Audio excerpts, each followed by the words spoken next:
श्री कृष्ण जी कहते हैं, हम कभी भी चिंता नहीं करनी चाहिए। यदि आप करते हो तो इस बात को एक कहानी के माध्यम से समझेंगे। कहानी को आप पूरी सुनना, तभी आपकी चिंता दूर हो सकती है। जो ज्यादा चिंता करते हैं, ये कहानी सुने। वर्टिकल बार जो ज्यादा चिंता करते हैं, ये कहानी सुने। वर्टिकल बार हमारे द्वारा प्रेरित एक बेहतरीन प्रेरक और प्रेरणादायक कहानी। वर्टिकल बार चिंता और अवसाद से कैसे निपटें। वर्टिकल बार कैसे एक सुखी और पूर्ण जीवन जीने के लिए। वर्टिकल बार चिंता और अवसाद पर बुद्ध शिक्षाएं। यह एक देवदूत और 3 लड़कियों की कहानी है। इस कहानी में आप सीखेंगे कि जो होता है अच्छे के लिए होता है। हम अपने भाग्य को नियंत्रित नहीं कर सकते, हम केवल अपने वर्तमान क्षण को नियंत्रित कर सकते हैं और भविष्य के लिए हर घटना के परिणाम को छोड़ सकते हैं। हम केवल अपना सर्वश्रेष्ठ कर सकते हैं और सब कुछ समय के लिए छोड़ सकते हैं। हमें हर स्थिति में प्रतिक्रिया नहीं करनी चाहिए। हमें किसी भी घटना और स्थिति से शांत और अप्रभावित रहने की कोशिश करनी चाहिए। हम अपने भविष्य को नियंत्रित नहीं कर सकते हैं, इसलिए हमेशा वर्तमान क्षण में जीने की कोशिश करें और याद रखें, जो होता है अच्छे के लिए होता है। गौतम बुद्ध यह भी कहा कि अतीत के लिए कभी पछतावा न करें और भविष्य के लिए कभी दुखी न हो, क्योंकि आप इसे नियंत्रित नहीं कर सकते। आप केवल वर्तमान में जी सकते हैं, इसलिए हमेशा वर्तमान क्षण में रहने का प्रयास करें। एक बार मृत्यु के देवता ने अपनी एक परी को पृथ्वी पर भेजा।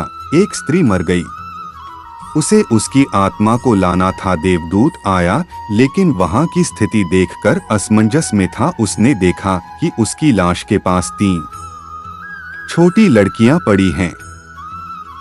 एक अब भी उस औरत की छाती से लिपटा हुआ है, दूसरा फूट फूट कर रो रहा है और तीसरा रोते रोते सो गया है। उसकी आंखों के पास आंसू सूख चुके हैं, नन्हे नन्हे तिनके। मां मर चुकी है, परिवार में और कोई नहीं, पिता पहले ही मर चुके हैं। उनके साथ क्या होगा? उनकी देखभाल कौन करेगा? यह सोचकर देवदूत बहुत दुखी हुआ। सो वह खाली हाथ लौटा और अपने मुखिया के पास गया और कहा कि मैं उस स्त्री की आत्मा नहीं ला सका, मुझे क्षमा कर दो। लेकिन आप स्थिति नहीं जानते, अगर आप मेरी जगह होते तो शायद ऐसा ही करते कि उस महिला के छोटे छोटे 3 बच्चे हैं।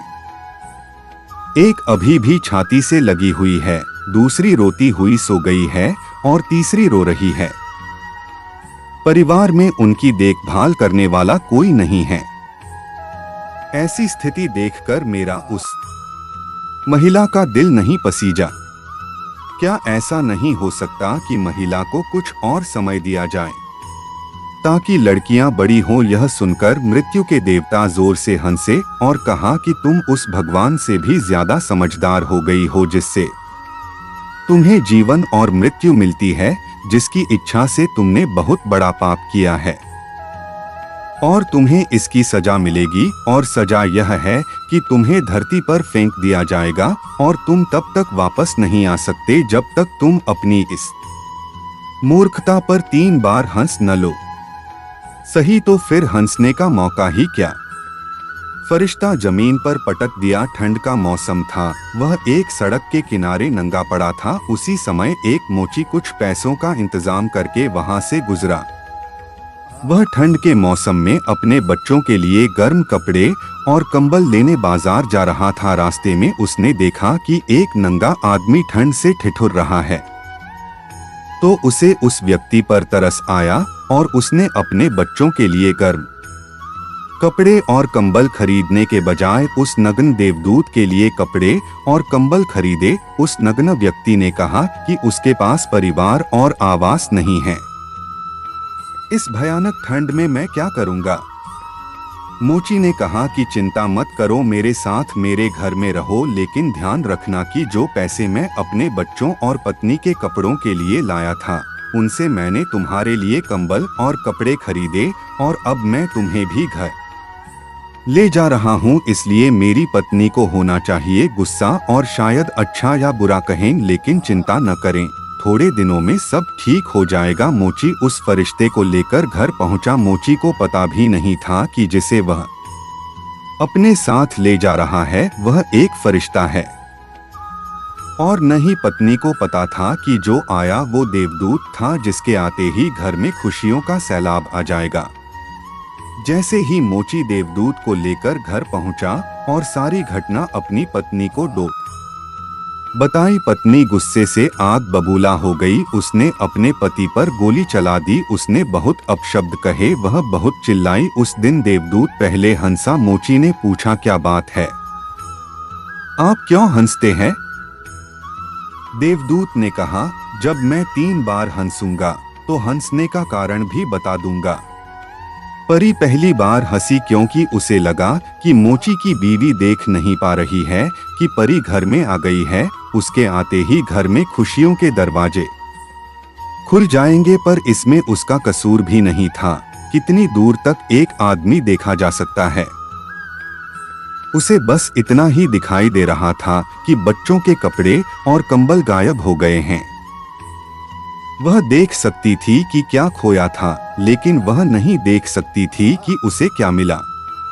तो देवदूत हंसा। उसे बेवकूफ लगा, पत्नी भी नहीं देख सकती कि क्या हो रहा है, क्योंकि वह देवदूत था। उसने 10 दिन में मोची का सारा काम सीख लिया। उसने जूते बनाना शुरू कर दिया और फिर कुछ ही महीनों में उसके जूते इतने बिक गए कि मोची अमीर हो गया। 1 साल में ही यह बात पूरे देश में फैल गई कि उसके जैसे जूते और कहीं नहीं बन सकते। राजा महाराजाओं के जूते अब यहाँ बनने लगे हैं। मोची के घर पर पैसों की बारिश से सभी लोग बहुत खुश थे और सब कुछ अच्छा चल रहा था। एक दिन बादशाह का एक आदमी आया और कहा कि यह चमड़ा बहुत कीमती है, इसे प्राप्त करना आसान नहीं है, कोई गलती नहीं होनी चाहिए। उस चमड़े से सम्राट के जूते बनाओ और ठीक ऐसे बनाएं, ध्यान रहे कि जूते ही बनाने हैं, चप्पल नहीं। उस अवस्था में ऐसा रिवाज था कि जब कोई मर जाता था तो उसे चमड़े की चप्पल पहनकर चिता पर ले जाया जाता था।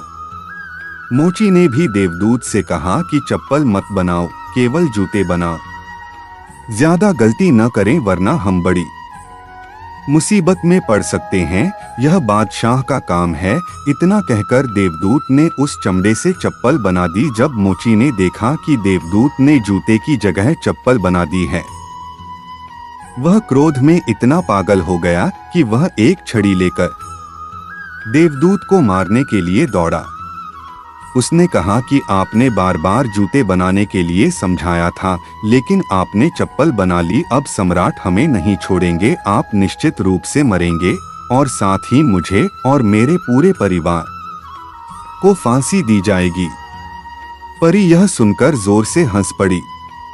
उसी समय पीछे से बादशाह का आदमी दौड़ता हुआ आया और कहा कि जूते मत बनाओ, चप्पल बनाओ, क्योंकि सम्राट मर चुका है। यह सुनकर मोची के हाथ से छड़ी छूट गई और उसने परी के पैर पकड़ लिए और कहा कि मुझे माफ कर दो, मैंने तुम्हें मारा, मैंने बहुत बड़ी गलती की। देवदूत ने कहा, कोई बात नहीं, मैं अपनी सजा काट रहा हूँ। मोची ने उससे पूछा, कौन सी सजा और तुम क्यों हंस रहे हो? देवदूत ने कहा, जब मैं 3 बार हंसूंगा तो मैं सब कुछ बता दूंगा। भविष्य अज्ञात है और उसके अलावा भगवान को कोई नहीं जानता आगे क्या होगा, और इंसान वैसे भी अपने पिछले अनुभवों के आधार पर फैसले लेता है। बादशाह जिंदा होता तो जूतों की जरूरत होती और मरता तो चप्पल। फरिश्ता फिर हंसा, यह सोचकर कि हमें भविष्य का पता नहीं और हम कामना करते रहते हैं, अनुमान लगाएं जो पूरी तरह से व्यर्थ हैं। हम चाहते हैं कि ऐसा हो, लेकिन ऐसा कभी नहीं होता, पर होता कुछ और ही है। किस्मत हमसे बिना पूछे ही चलती है, लेकिन हम बेवजह शोर मचाते रहते हैं। हमें चप्पल चाहिए लेकिन हम जूते बनाते हैं। मरने का समय है लेकिन हम जीवन को व्यवस्थित करते हैं। तो देवदूत को पता चलता है कि उसे क्या पता कि उन लड़कियों का भविष्य क्या होगा। मैंने बेकार में टोका। यह सब सोचकर देवदूत हंस पड़ा। उसकी मूर्खता पर जोर से इसी तरह कुछ सालों बाद तीसरी घटना घटी। देवदूत मोची की दुकान पर बैठकर जूते बना रहा था। तभी वहां एक बूढ़ी औरत के साथ 3 जवान लड़कियां आईं। उन तीनों की शादी होने वाली थी। वे अपने जूतों का नाप देने आईं। देवदूत ने उन्हें देखते ही पहचान लिया कि ये वही 3 लड़कियां हैं जिन्हें वह अपनी मृत माताओं के पास छोड़ गया था, जिनके कारण वह इस सजा को भुगत रहे हैं। तीनों स्वस्थ और सुंदर थे और उन्हें देखकर ऐसा लग रहा था कि वे किसी बड़े परिवार में पली बढ़ी हैं। उन्होंने उनसे पूछा कि यह बुढ़िया आपके साथ कौन है। बुढ़िया ने जवाब दिया कि ये मेरी पड़ोसन की लड़कियां हैं। बचपन में ही इनकी माँ का देहांत हो गया था। ये बहुत गरीब थीं, इनके पास खाना तक नहीं था। इन्हें खिलाने के लिए इनके स्तनों में दूध तक नहीं था। उन्हें खाना खिलाते समय उसकी मौत हो गई। मेरी कोई संतान नहीं थी, इसलिए मैं उन्हें अपने बच्चों के रूप में स्वीकार करता हूँ और अब वे सम्राट के परिवार में शादी करने जा रहे हैं। देवदूत ने सोचा कि अगर उसकी माँ जीवित होती तो ये तीनों लड़कियां भयानक गरीबी, भूख और गरीबी में पली बढ़ी होती भुखमरी। क्योंकि उनकी माँ की मृत्यु हो गई थी, उनका पालन पोषण इतने समृद्ध परिवार में हुआ था और अब ये तीनों इस बुढ़िया की सारी दौलत के मालिक हैं। देवदूत उस दिन तीसरी बार अपनी मूर्खता पर हंसा। उसने अपनी तीनों लड़कियों के लिए अब तक के सबसे शानदार जूते बनाए और उसने आकर मोची को सब कुछ बताया। ये 3 कारण थे। मैं हंसा, यह मेरी गलती थी जिसके लिए मैं दंडित। अब समझ आया कि नीति सबसे बड़ी है और हम उतना ही देख सकते हैं जितना देख सकते हैं, और हम केवल उतना ही देख सकते हैं जितना हम देख सकते हैं, और हम सटीक भविष्यवाणी नहीं कर सकते कि हम क्या देख सकते हैं, कि क्या होने वाला है। मैं अपनी मूर्खता पर 3 बार हंसा हूँ। मेरी सजा हो गई, सो अब मैं जाता हूँ। और देवदूत चला गया। दोस्तों, इस कहानी से सीखने वाली बात यह है कि आज जो घटना घटी है उसे देखकर हम यह निर्णय नहीं कर सकते कि यह घटना हमारे लिए अच्छी है या बुरी। इसका उत्तर भविष्य के गर्भ में ही छिपा है। इसलिए हर अच्छी या बुरी घटना पर प्रतिक्रिया देना व्यर्थ है। जो हो रहा है उसे देखने का हमें केवल प्रयास करना है। गौतम बुद्ध अपने उपदेशों में यही कहते हैं, न अतीत का पछतावा न भविष्य की चिंता। बस आज और इस पल में जियो और इसके साथ एक हो जाओ। यही एकमात्र तरीका है अपने आप को उन सभी चिंताओं से मुक्त करने का जिनका परिणाम आपके नियंत्रण में नहीं है। तो यदि दोस्तों आप किसी बात को लेकर चिंतित हैं तो सबसे पहले आप उस बात का समाधान करें और भगवान का भजन करें। बोलो जय श्री कृष्णा।